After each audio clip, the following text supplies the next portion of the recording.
今天想跟大家分享一件事。我在上个月关掉了我所有的社交账号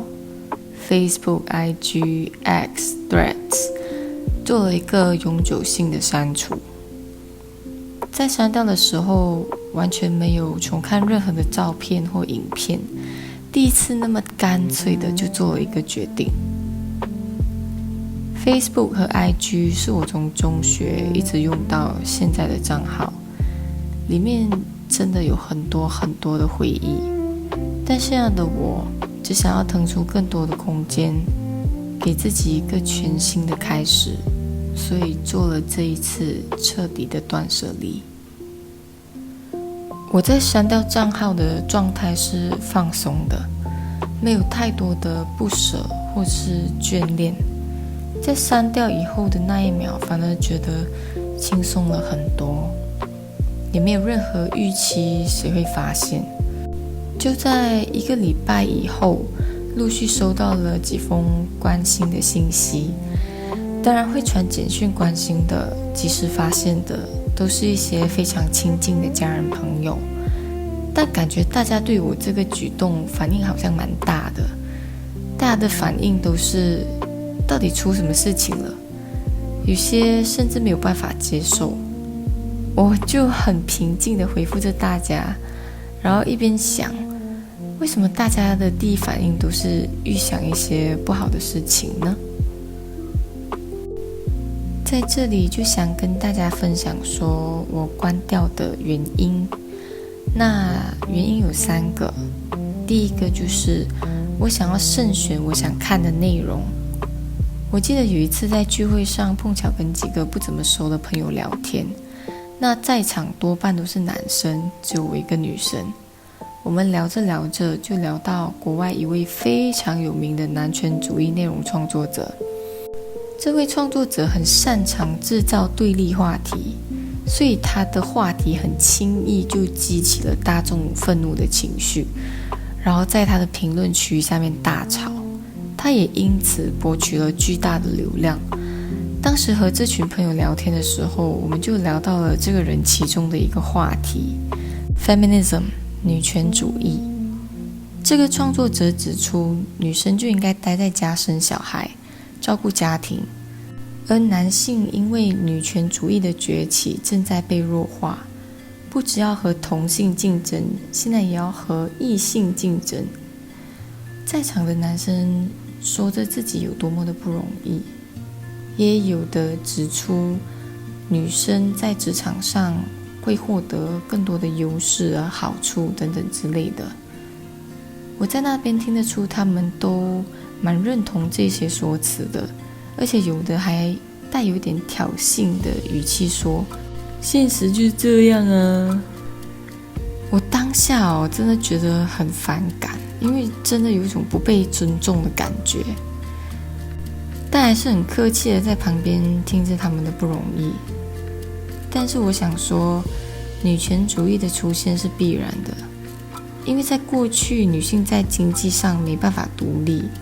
虽然说男人会养家，但同时也把钱当筹码，控制着经济、女人和生活。有的不仅在外面有其他的女人，甚至还有暴力倾向。这些所谓传统的女人必须默默承受这一切的发生，就因为她们需要靠男人养，没有办法独立。我们所看到的女权主义是强势的，但我们并不知道她们从小经历过什么，也不理解她们为什么要不停地证明自己，甚至要求自己强大过男人。但也许他们只是想去拯救当年那个弱小的自己，还有他那无助的妈妈。我可以理解现在男人的不容易，也认同他们在职场上的确多了一份竞争，但在形成对立以后，竞争就会自动消失吗？难道所有的女人马上可以找到一个男人嫁了，在家相夫教子吗？世界既不会为了谁而停留，更不会为了谁而改变。这些话我说了吗？没有。当时的我选择了沉默。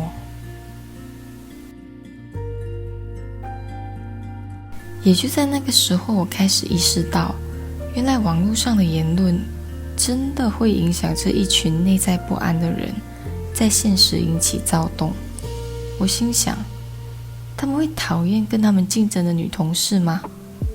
会因此对女生有更大的敌意吗？男人是在害怕失去对女性的掌控权吗？那一刻的我只觉得好窒息。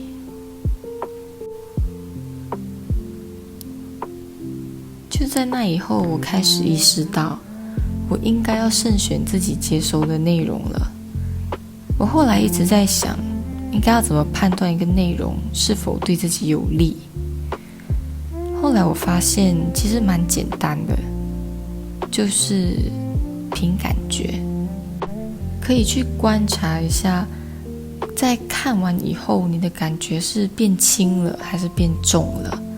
有一些内容你在看完以后会觉得被充电了，然后开始有新的想法，或想要行动，或者是心里感觉到暖暖的，有一种被安抚的感觉。这些内容就是对自己有利的。但有一些内容呢，在你看完以后可能会觉得胸口闷闷的，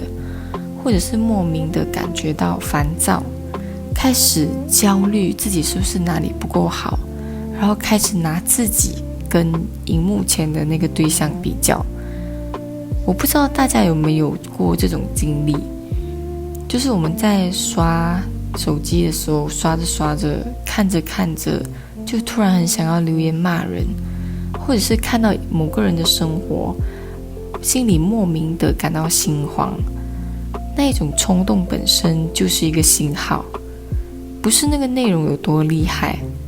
而是像是对立话题或是制造恐惧本身就是流量的捷径，但它不一定对我们有帮助。如果世界就像墨子说的一样，是一面镜子，大意是你的外在世界就是你内在世界的投影，你活在什么情绪里，世界就会配合那个情绪给你答案。当我们活在焦虑，我们的世界就会出现很多让我们感受到焦虑的事情。但如果我们学会用爱来看这个世界，我们的世界就会出现很多美好的人事物。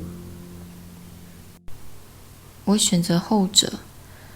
毕竟前者我已经体验了20几年。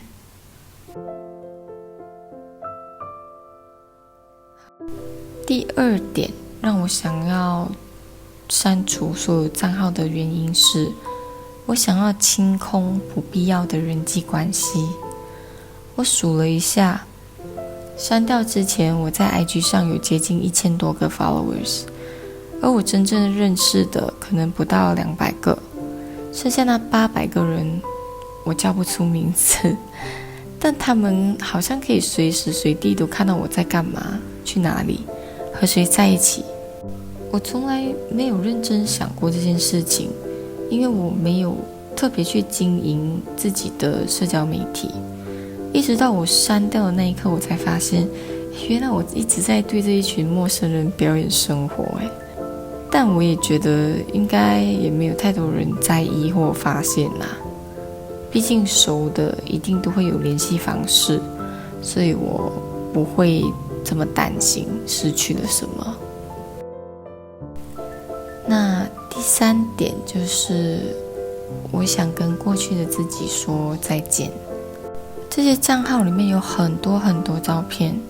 有我从中学、大学刚出来工作的时候，有我在某一段关系里的所有的一切。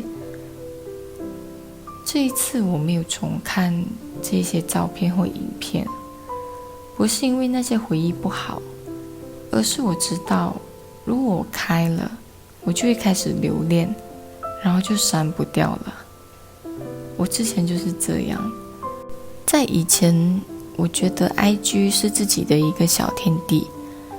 但不知道从什么时候开始，那个小天地变成了一个让我不断想要跟别人比较的对方。别人去旅行，我就在想我怎么还没去；别人换工作，我就在想我是不是落后了。当时的我以为是正常的，后来某一天我突然意识到，那种安静的属于自己的感觉并不是在刷手机的时候有的，而是在放下手机以后才有的。也就在那个时候，我发现我好像被过去的自己淹没了。我很习惯把过去的自己当成是现在的自己，很常把自己定义成我就是邋遢，我就是没有上进心，我就烂。而这个举动也是在提醒着我自己，是时候放下这一些否定自己的旧习惯，不带任何的偏见，重新去肯定自己，去创造一个新的自己。我并不是忘记过去，而是不让过去绑住现在的我。我也想趁这个机会跟过去那个自卑、迷茫、懵懂的自己说再见，让过去彻底的成为过去。放下了手机的我，开始观察生活细节。发黄的树叶，转眼就长大的小孩，鸟叫声，新开的花，独处的感受。突然想起的过去，我开始注意呼吸，投入进了创作。我曾经不知道自己适合做什么，但就是在这些细节里，我开始投入创作。这个频道就是我放下之后重新找到的东西，也祝福你找到那个让你快乐的事情。以上就是我关掉社交媒体账号的原因，所以删掉了所有的账号又怎样？也许大家的第一反应是担心，是因为我们都默认了一个人的消失一定是出了什么事情。但我想说，有时候消失只是为了重新找到自己。我不知道对别人来说这是不是正确答案，